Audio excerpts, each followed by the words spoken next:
네, 오늘 함께 보실 말씀은 요한복음 7장 31절부터 53절 말씀이고요. 말씀의 제목은 생수가 강물처럼 흘러나올 것이다 라는 말씀의 제목을 가지고 오늘 말씀을 같이 나누도록 하겠습니다. 우리 지난주에 예수님께서 이제 초막절에 조용히 예루살렘에 올라오신 그 내용들을 우리가 살펴봤습니다. 그리고 이제 명절이 한참 무르익어갈 무렵 예수님께서는 성전에서 가르치기 시작하셨어요. 사람들은 당연히 이제 예수님의 가르침을 듣고 놀랐습니다. 하지만 이 말씀에 이제 마음에 이제 불편한 사람들이 생기기 시작했어요. 그 누구였냐면 유대인 지도자들이었어요. 이 예수님이 예루살렘에 나타난 것을 알게 되자 예수님 말씀이 이제 그들의 마음을 불편하게 하니까 예수님을 이렇게 잡으려고 했습니다. 유대인의 지도자들이 예수님을 잡으려고 했지만 근데 그들은 예수님을 잡을 수가 없었어요. 왜냐하면 우리가 계속해서 이제 말씀을 통해서 살펴봤듯이 예수님은 그 때가 있잖아요. 아직 예수님의 때가 되지 않았기 때문에 잡을 수 없었습니다. 누구도 그래서 예수님께 손을 댈 수가 없었어요. 이제 사도 요한은 계속해서 이제 초막절에 그 예수님께서 이제 예루살렘에서 말씀하셨고 또 예수님이 행하셨던 것들에 대해서 계속 이야기하고 있습니다. 계속 이제 말씀을 보실 텐데요. 오늘 이제 본문 말씀이 먼저 요한복음 7장 31절 보겠습니다. 무리 가운데서 많은 사람이 예수님을 믿었습니다. 그들이 말했습니다. 그리스도가 오신다 해도 이분이 하신 것보다 더 많은 표징을 행하시겠는가? 이렇게 말을 했습니다. 이 예수님 가르침을 들은 사람들과 그 기적을 처음 한 사람들 가운데 많은 사람이 예수님을 믿었다라고 사도 요한이 이렇게 기록하고 있어요. 그렇지만 여기서 이제 사도 요한이 믿었다라고 말하는 것은 사람들이 예수님을 그리스도로 믿었다라고 의미하는 것이 아닙니다. 이제 그들 가운데 혹으로 어떤 사람들은 이렇게 진심으로 예수님을 이렇게 믿은 사람, 그래서 그리스도로 믿은 사람이 있기도 합니다.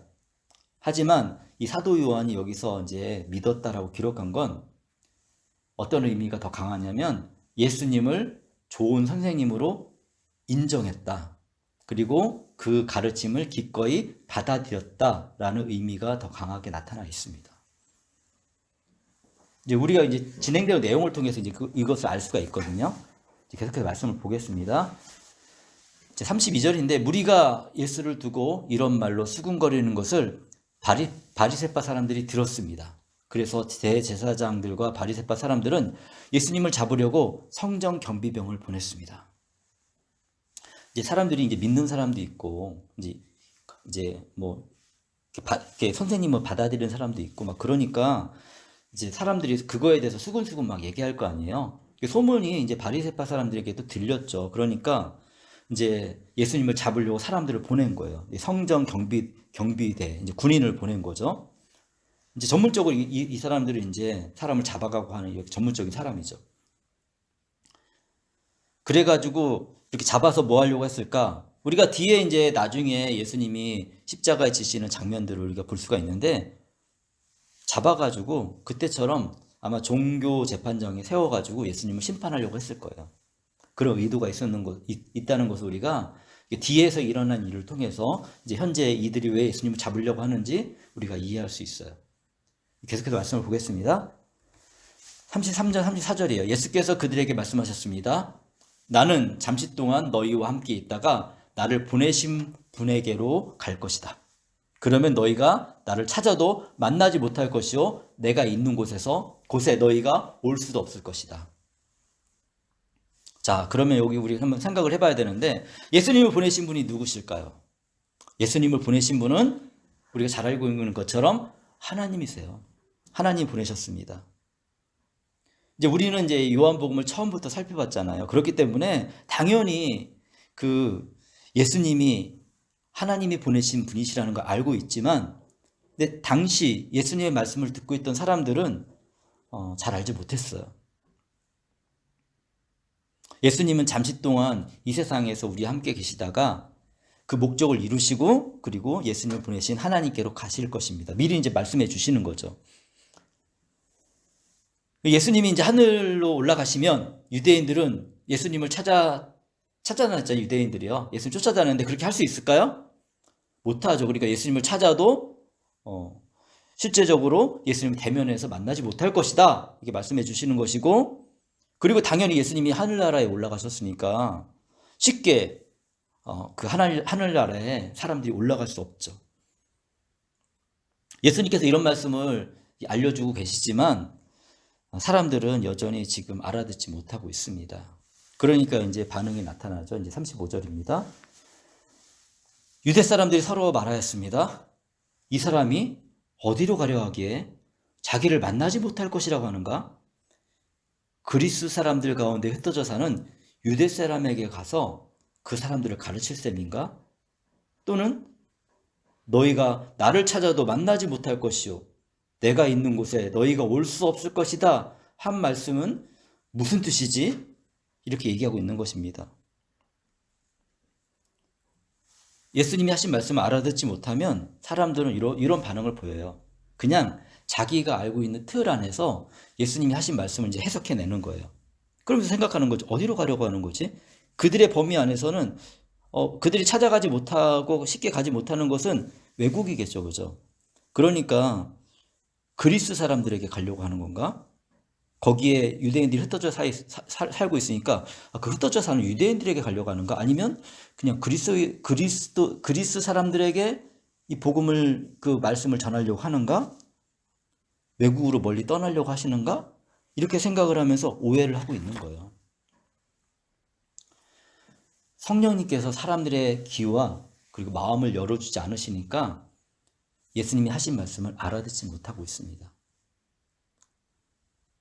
이 본문을 통해서 우리가 알 수 있는 건 뭐냐면 성령님께서 우리 도와주시지 않으시면 우리가 예수님의 참뜻을 깨달을 수 없구나. 예수님이 바로 눈앞에 있고 예수님께서 말씀하셔도 그걸 깨달을 수 없구나. 우리가 이거를 이해할 필요가 있어요. 그러면 이제 사도 요한은 계속해서 이제 초막절에 예수님께서 아주 선포하신 중요한 말씀이 있거든요. 그 말씀을 이제 우리에게 알려줍니다. 그 말씀이 무엇인지 요한복음 7장 37절, 38절을 통해서 우리가 이제 보겠습니다. 명절의 가장 중요한 날인 마지막 날에 예수께서 일어서서 큰 소리로 말씀하셨습니다. 목마른 사람은 다 나에게로 와서 마셔라. 나를 믿는 사람은 성경이 말한 바와 같이 그의 배에서 생수의 강물이 흘러나올 것이다. 예수님께서 이렇게 선포하셨어요. 이 말씀을 들으면서 우리는 어떠한 모습, 어떠한 장면이 떠오를 수 있을까요? 저는 이 말씀을 들으면서 사마리아 여인과 예수님과의 만남 속에서 예수님께서 하신 말씀이 떠올랐어요. 요한복음 4장 14절입니다. 이렇게 말씀하고 계세요. 그러나 내가 주는 물을 마시는 사람은 영원히 목마르지 않을 것이다. 내가 주는 물은 그 사람 속에서 영생에 이르게 하는 샘물이 될 것이다. 예수님께 이렇게 말씀하셨습니다. 예수님이 주시는 물을 마시면 어떻게 되죠? 영원히 목마르지 않게 됩니다. 왜냐하면 이 물은 그 물을 마신 사람에게 영원한 생명을 주거든요. 앞서서 제 말씀을 이제 계속 들어왔으면 이해할 텐데 이 영원한 생명이 단지 오래 사는 게 아니라고 그랬죠. 그죠? 그것도 포함합니다. 그렇지만 우리가 이 땅에서 예수님과 더불어 성령님 안에 살아가는 그 삶, 그 자체가 이미 영원한 삶 안에 우리가 들어가고 있는 거예요. 그리고 이러한 주님과의 교제 가운데 살아가는 이 풍성한 삶 가운데 우리가 그 삶 속에 영원히 사는 것이 축복의 삶이죠. 그 사탄이 주는 그런 어두움과 그리고 어떤 영적인 흔들림과 육체적인 괴로움 속에서 영원히 사는 건 그 축복이 아니라 영원한 저주인 것입니다. 예수님이 주시는 영원한 생명은 그것과 전혀 다른 거죠. 그리고 이 영원한 생명을 주시는 그 물이 그 사람에서 멈추지 않고 배에서 흘러나와 강물처럼 흐르게 될 것이다 라고 주님께서 선포하고 계시는 거예요. 플러스 알파가 더 있는 거죠, 여기에서는. 근데 이 말씀을 또 이렇게 묵상하면서 어디 말씀이 떠올랐냐면 창세기 2장이 떠올랐습니다. 창세기 2장 보겠습니다. 2장 10절에 이렇게 말하고 있습니다. 강 하나가 에덴에서 흘러나와 동산을 적시고 에덴을 지나서는 네 줄기로 갈라져서 네 강을 이루었습니다. 라고 기록하고 있어요. 에덴으로부터 물이 흘러나왔거든요. 에덴은 아담과 하와가 거하던 곳이죠. 하나님과 더불어 있던 곳입니다. 천국과 같은 그런 곳이, 천국은 아니지만 천국과 같은 그런 곳입니다. 하나님은 아담과 하와를 창조하시고 에덴에 머물게 하셨고 거기부터 강이 흘러나오게 했는데 이것이 그 창조 시대에 아주 중요한 4개의 중요한 강의 근원이 됩니다. 이 에덴으로부터 생명이 흘러나오는 것을 우리가 이렇게 볼 수가 있는데요. 이 또 말씀은 무엇을 생각나게 하냐면 시편 1편을 생각나게 해요. 시편 1편 3절에 이렇게 말하고 있습니다. 그는 시냇가에 심은 나무가 철을 따라 열매를 맺으며 그 잎사귀가 시들지 아니한 것 같으니 하는 일마다 잘 될 것이다. 시냇가에 심은 나무가 철을 따라 열매를 맺을 수 있는 이유가 뭐죠? 시냇가에 있잖아요. 그죠? 시냇가에서 생명의 생수가 흘러가니까 하나님의 축복을 받은 사람은 이와 같을 것이다 라고 말씀해 주고 있습니다. 자, 그러면 또 이런 말씀을 통해서 우리 어디에 말씀이 우리 안에 또 생각나게 되냐면 그래서 성경을 전체적으로 아는 것이 굉장히 중요합니다. 에스겔의 환상이 떠오르게 됩니다. 에스겔이 이렇게 본 환상 중에 성전 문지방에서 흘러나오는 물에 대해서 해주고 있습니다. 에스겔에서 47장 1절이에요. 그가 나를 데리고 다시 성전문으로 갔는데 보니 성전 정면이 동쪽을 향하여 있는데 문지방 밑에서 물이 솟아나와 동쪽으로 흐르다가 성전의 오른쪽에서 밑으로 흘러내려가서 제단의 남쪽으로 지나갔습니다. 라고 얘기하고 있습니다. 하나님께서는 에스겔에게 이스라엘의 회복을 보여주시면서 성전의 회복을 보여주시고 계시거든요. 이거 환상 중에 본 것입니다. 그런데 성전 문지방에서 나오는 물이 있어요. 이것이 강을 이루고 바다로 흘러갑니다. 근데 이 물은 만물을 번성케 합니다. 그래서 이렇게 그 만물을 번성케 하는 것에 대해서 에스겔에서 이렇게 잘 설명해 주고 있습니다. 궁금하시면 에스겔서를 읽어보시면 이렇게 알 수가 있습니다. 그리고 이 에스겔의 환상은 또 어디와 이어지고 또 생각나게 하냐면요. 성경의 맨 마지막 요한계시록 거기에 하나님의 보좌로부터 흘러나오는 생수의 강을, 생명수의 강을 생각나게 합니다. 우리 교회 이름도 생명강 교회잖아요. 그죠? 다 이렇게 연결되어집니다. 요한계시록 22장 1절인데 이렇게 말하고 있습니다. 천사는 또 수정과 같이 빛나는 생수의 강을 내게 보여주셨습니다. 그 강은 하나님의 보좌와 어린 양의 보좌로부터 흘러나와서 이 생수의 강 주변에는 생명나무가 있고요. 이 생명나무에서는 12가지 열매를 달마다 맺고 잎사귀들은 만국을 치료한다고 말씀하고 있습니다. 우리 생명강 교회가 이런 교회가 됐으면 좋겠어요. 예. 요한복음, 창세기, 그리고 시편, 에스겔, 요한계시록이 이 말씀이 말씀하고자 하는 것이 무엇일까요? 바로 하나님 보좌로부터 흘러나오는 생수입니다. 이 생수를 내보내시는 분이 누구죠? 바로 예수님이라고 말씀하고 있는 거예요. 예수님께서 선포하셨죠. 목마른 사람은 다 내게로 와서 마셔라. 나를 믿는 사람은 성경이 말한 바와 같이, 그 성경이 말하는 거잖아요. 그죠? 같이 그의 배에서 생수가 강물처럼 흘러나올 것이다. 이 생수가 흘러서 우리에게 멈추는 것이 아니라 흘러나올 것이라고 말합니다. 그래서 우리가 복음인 거예요. 우리가 예수님 안에서 정말 예수님과 더불어서 우리가 삶을 잘 살아갈 때 우리를 통해 또 예수님 알지 못하는 사람들이 그 생수를 받아 먹을 수 있는 거예요. 내 거가 아니죠. 내 능력이 아닙니다. 예수님으로부터 흘러넘쳐서 우리로부터 흘러가게 하는 것입니다. 또 이것이 우리 그 가정교회의 또 원리이기도 하고요. 근데 정말로 그냥 형식적인 것이 아니라 마음으로 섬기고 사랑해야지 우리 마음 깊은 곳에서부터 주님이 받은 은혜가 넘쳐나고 그 생명이 흘러가는 것이 우리의 삶의 경험이 되어질 때, 그리고 그것이 흘러갈 때 바로 이러한 일들이 우리 안에 일어날 수 있음을 다시 한번 생각해 볼 수 있습니다. 또 여기서 우리가 한 가지 더 생각해 봐야 될 게 있어요. 초막절에 대해서 지난주에 설명해 줬는데 기억이 나실지 잘 모르겠어요. 그 초막절에 행해졌던 행사 한 가지가 있습니다. 이거 중요한 행사였고 매일마다 행하는 행사였습니다. 뭐였냐면 초막절 절기가 되면 실로암 못에 가가지고 실로암 못이 있잖아요. 예루살렘에 가서 물을 길어가지고 매일마다 제단에 물을 붓는 행사가 행해졌어요. 뭔가 좀 느낌이 딱 오죠, 그죠? 유대인들은 왜 물을 제단에 부었을까? 여러 가지 이유가 있겠죠. 하지만 오늘 묵상하고 있는 말씀을 통해서 우리가 알 수 있는 건 뭐냐면 이 물을 부으면서 씻음과 회복과 새롭게 함, 하나님의 은혜 이런 것들이 기억되어지게 하는 거지. 이것을 쭉 하는 것을 보면서. 그런데 물을 길어 제단에 이렇게 붓는다 할지라도 실제적으로 우리의 죄가 씻겨지고 회복되고 새롭게 될 수는 없어요. 예수님이 주시는 생수를 마셔야만 죄가 씻겨지고 회복되어지고 새롭게 될 수가 있는 것입니다. 그리고 이 생수를 마시는 유일한 방법은 무엇일까요? 아주 쉽습니다. 사실 우리가 알고 있어요. 바로 예수님을 믿는 거예요. 그래서 예수님 믿는 게 중요한 겁니다. 예수님 믿을 때 이런 일들이 우리 안에 일어날 수가 있습니다.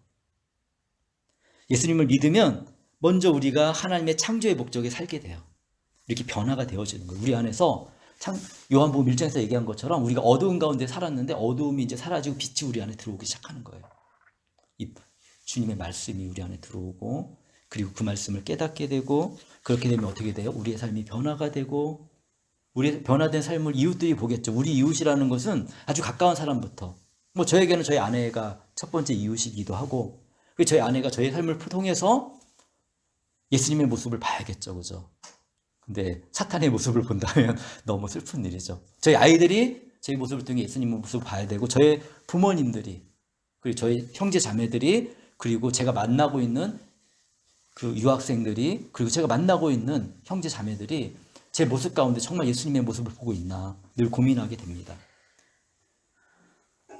그러면서 제 안에 흘러넘치는 이 생수를 통해서 다른 사람들이 그분들이 이 생수 안에 들어올 수 있는 생수를 받을 수 있는 기회를 얻게 되는 것입니다.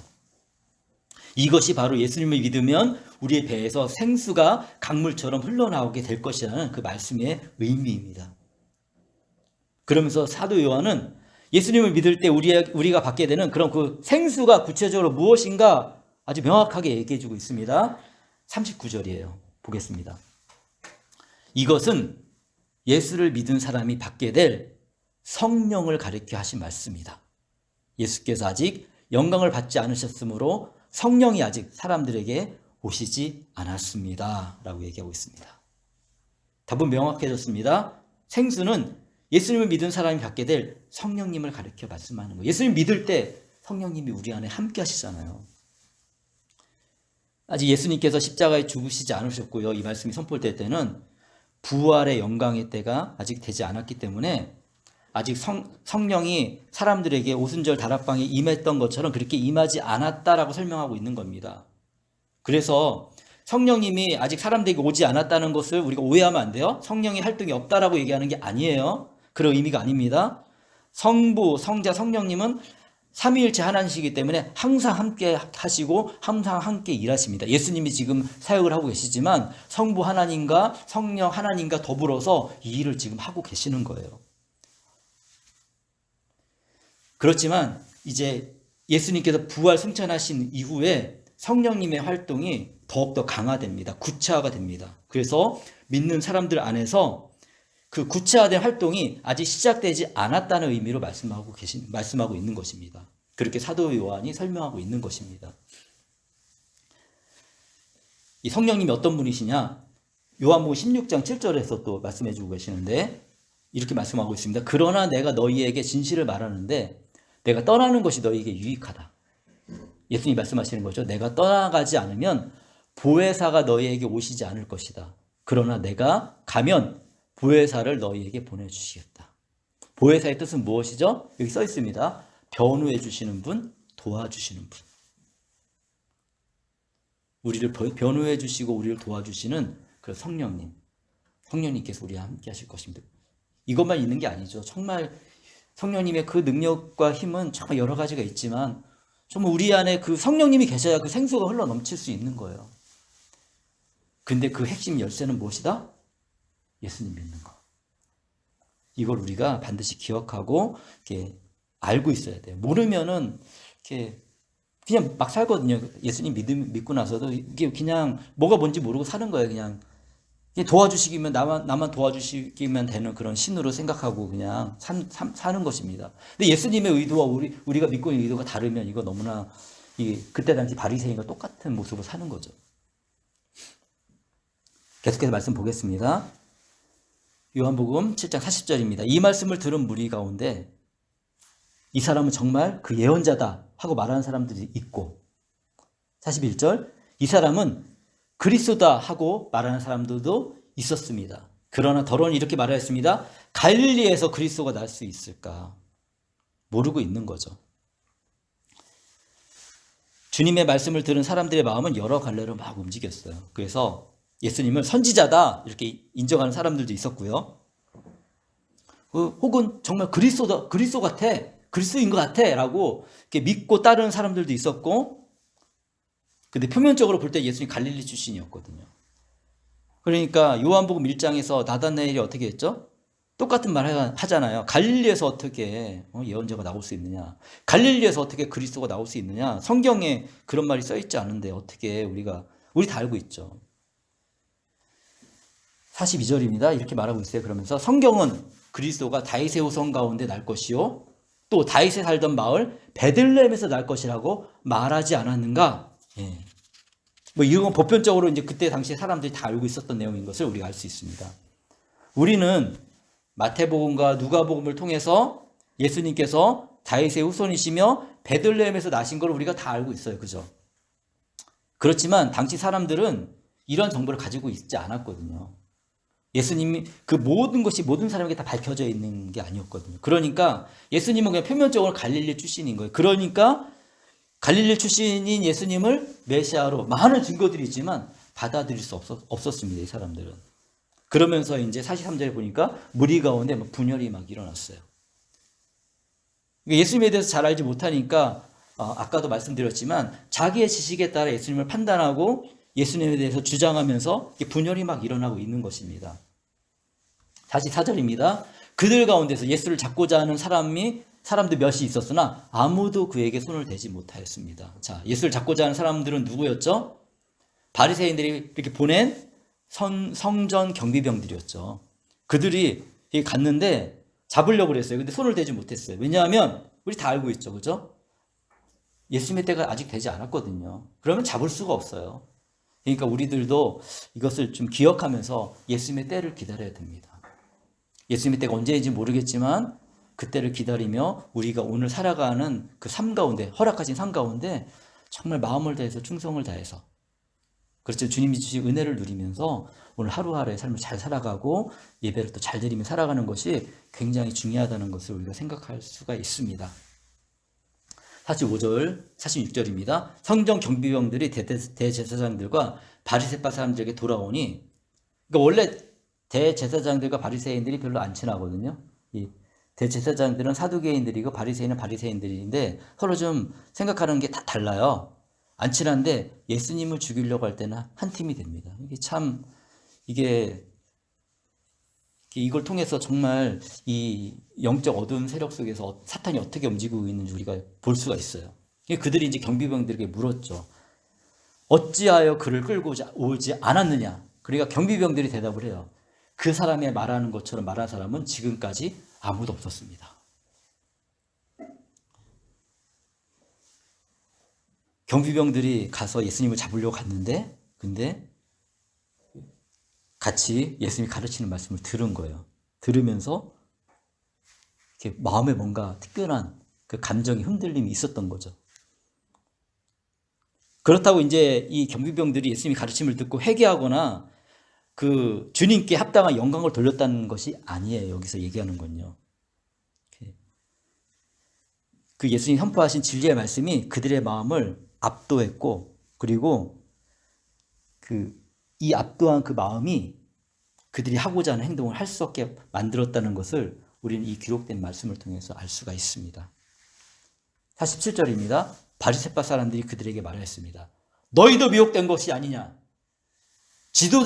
이 지도자들이나 바리새파 사람들 가운데 그를 믿은 사람이 어디에 있느냐 말이냐? 율법을 알지 못하는 이 무지렁이들은 저주받은 자들이다. 이렇게 말하고 있습니다.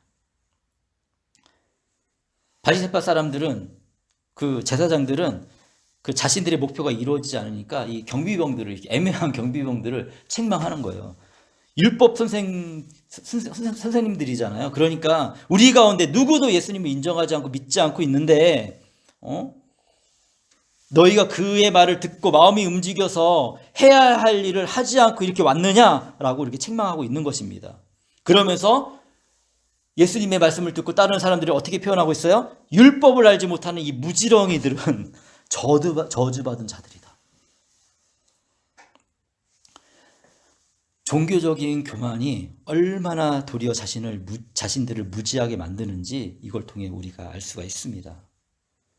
그리고 이러한 바리새인들의 태도는 제가 말씀을 준비하면서 저에게도 생각을 많이 했는데요. 뭐냐면 말씀을 전하는 사람들도 자신의 상태, 이거 잘 살펴봐야겠다라는 생각을 하게 되었습니다. 그들 가운데 우리가 잘 알고 있는 한 사람이 있습니다. 50절, 51절인데 그들 가운데 한 사람으로 전에 예수를 찾아간 니고데모가 그들에게 말하였습니다. 우리의 율법으로는 먼저 그 사람의 말을 들어보거나 또 그가 하는 일을 알아보거나 하지 않고서는 그를 심판하지 않는 것이 아니요? 율법을 들어가지고 예수님을 이렇게 변호하고 있죠. 우리가 잘 알고 있는 것처럼 니고데모는 요한복음 3장에서 등장하는 사람이고요.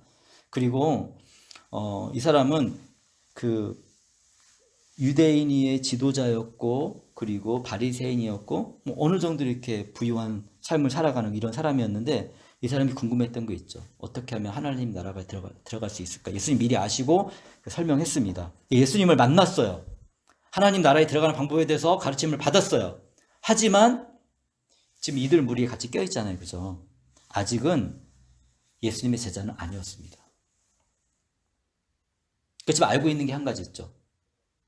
의도는 모르겠어요. 예수님을 변호하려고 이 자리에 있었는지, 아니면 그 분위기상 그냥 아직은 어쩔 수 없기 때문에 이 자리에 있었는지 모르겠지만, 이 니고데모가 알고 있는 것은 예수님이 특별한 분이라는 건 알고 있었죠.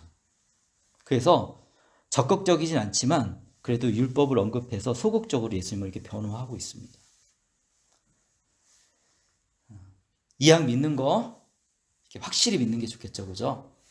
그래서 여기에서도 우리가 이제 생각해 볼 수 있는 부분들이 있습니다. 계속해서 말씀 전하겠습니다. 이렇게 얘기했을 때 바리새인들이 어떻게 반응했을까요? 52절입니다. 그들이 니고데모에게 말했습니다. 당신도 갈릴리 사람이요? 성경을 살펴보시오. 그러면 갈릴리에서는 예언자가 나오지 않는다는 것을 알게 될 것이요. 단편적인 지식을 가지고 예수님이 갈릴리 사람이라는 지식을 가지고 메시아가 아니다라고 이렇게 나중에 잡아 죽였으니까 죽여야 될 대상이다라고 생각을 하고 있는 거죠. 자, 그러면은 이 바리새인들이 니고데모가 어디 출신인지 몰라서 이렇게 얘기했을까요?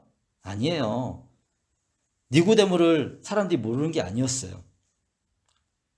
니고데모에게 얘기하는 거죠. 예수는 갈릴리 출신인데 내가 지금 그 편을 들고 있으니 너도 갈릴리 사람이냐? 하고서 이렇게 질문을 하고 있는 거예요. 그렇게 핀잔을 주고 있는 것입니다. 그리고 나서 마지막 절 53절. 그리고 그들은 제각기 집으로 돌아갔습니다. 이룰 수 없었죠. 바리새인들은 예수님을 잡아서 공회에서 심판하려고 했지만 예수님의 때가 되지 않았기 때문에 그 뜻을 이룰 수가 없었어요. 그들은 각기 자기 집으로 돌아갔습니다. 여기서 우리가 한 번 더 그런데 기억해야 될 것이 있는데, 이렇게 보면 이 성경에 네모 가로 표시가 돼 있죠. 그죠? 이 네모 가로 표시가 있는 내용은 우리가 이제 가끔 성경을 읽다 보면 이렇게 발견하게 되는데, 제가 예전에 설명해 줬었어요. 기억나요? 사본에 따라서는 없는 내용이고요. 일반적으로 신학자들은 이렇게 누가 거기에다가 이렇게 추가해서 넣은 내용이라고 생각을 하기 때문에 공식적인 성경으로는 받아들이지 않습니다. 이렇게 누가 첨가한 것으로 생각해서 이렇게 중요하게 여기지는 않는 내용이지만 그렇지만 전체적인 내용을 우리가 살펴볼 때 도움이 되기 때문에 우리 성경에 기록되어 있어요. 그 정도로 우리가 이제 기억하고 있으면 갑자기 왜 엉뚱한 이런 내용이 들어있지? 라고 이렇게 생각해 볼 수 있는 부분들이 해결이 됩니다. 네, 오늘 우리는 예수님께서 초막절 마지막 날에 선포하신 내용을 살펴보았습니다. 예수님께서 말씀하셨습니다. 목마른 사람들은 다 나에게로 와서 마셔라. 나를 믿는 사람은 성경이 말한 바와 같이 그의 배에서 생수가 강물처럼 흘러나올 것이다. 영원한 생명, 즉 우리의 참된 생명을 솟게 하시는 생수는 오직 예수님에게서 받을 수 있습니다. 예수님을 믿을 때 이 생수가 우리에게 주어집니다. 그리고 이 생수는 바로 성령님이라고 우리가 오늘 알 수 있었습니다.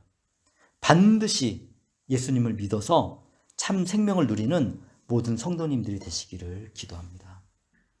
이 시간에 우리 오늘 함께 묵상한 말씀을 기억하면서 함께 조용하게 주님께 기도하는 시간 갖도록 하겠습니다. 기도하시겠습니다.